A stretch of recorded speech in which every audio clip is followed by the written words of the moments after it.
സെക്രട്ടേറിയറ്റിന് മുന്നിൽ സമരം ആരംഭിച്ച പ്രസവ ശസ്ത്രക്രിയക്കിടെ വയറ്റിൽ കത്രിക കുടുങ്ങിയ ഹർഷീന. ആവശ്യങ്ങൾ അംഗീകരിച്ചില്ലെങ്കിൽ ആരോഗ്യമന്ത്രിയുടെ വസതിക്ക് മുന്നിൽ സത്യാഗ്രഹം ആരംഭിക്കാനാണ് സമരസമിതിയുടെ തീരുമാനം. അതിനിടെ ഹർഷീനയുടെ ചികിത്സാ ചെലവ് UDF ഏറ്റെടുത്തു. കഴിഞ്ഞ 8 വർഷമായി വിവിധ ആവശ്യങ്ങൾ ഉന്നയിച്ച് സമരം തുടരുകയാണ് ഹർഷീനയും സഹായ സമിതിയും.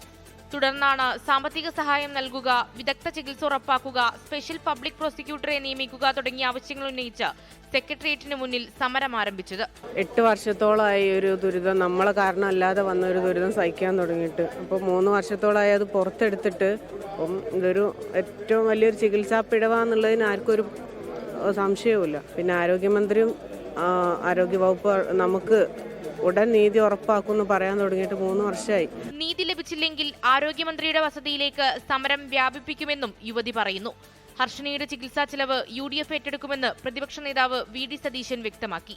ഹർഷണിയുടെ കേസ് കേരളത്തിന് അപമാനകരമായ സംഭവമാണെന്നും പ്രതിപക്ഷ നേതാവ്. അവരുടെ ചികിത്സയ്ക്ക് വേണ്ടി സർക്കാരിന്റെ മുമ്പ് കാത്തുന്നതിനേക്കാൾ അപ്പുറം അവരുടെ ചികിത്സ, അത്യാവശ്യമായ ചികിത്സ മുഴുവൻ UDF ഏറ്റെടുക്കുകയാണ്. അവരുടെ ചികിത്സ ഏറ്റെടുക്കുകയാണ്.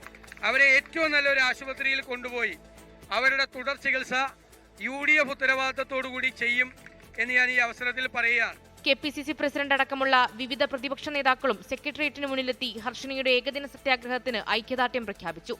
24 തിരുവനന്തപുരം. ലോകത്തെവിടെയായാലും ഏത് സമയത്തും 24 വാർത്തകളും ഓഗ്മെന്റഡ് റിയാലിറ്റി പാക്കേജുകളും എക്സ്പ്ലെയിനറുകളും വിശദമായി കാണാൻ ഞങ്ങളുടെ YouTube ചാനൽ നിങ്ങൾക്ക് സബ്സ്ക്രൈബ് ചെയ്യാം.